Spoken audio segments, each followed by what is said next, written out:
you in places all over. They don't know what you've been through. But you may all of a sudden speak to a woman who's been there and done that.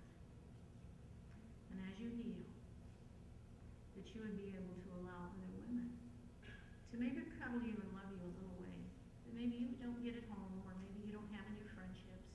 We women are absolutely incredible for each other when we begin to heal.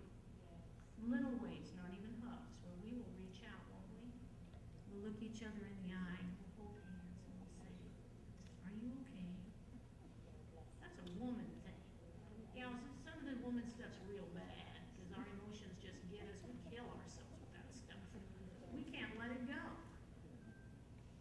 But some of it's incredible. When I think of the Holy Spirit sounds female to me. When you read about the Holy Spirit, she moves out. She's the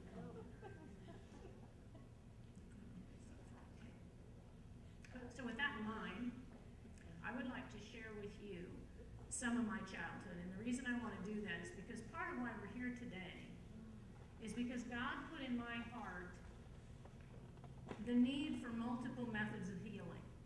Because I've been in a place where I pretty much only believed in one. And I believed in getting women to come into intense Bible study procedures with me where I got to know them as close friends. And I would journey with them, and I would find out your story.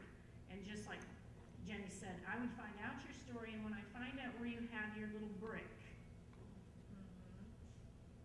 then I would talk to you about the brick, how to get rid of the brick. But I had to know you enough. You had to trust me so that when I spoke into your life, you would listen to me and know that I knew how you could get better. And your choice is either you stay where you are or you get better. And I can tell you that as you get better, you will have such a tight, intimate relationship with the Lord. I cannot even describe it to you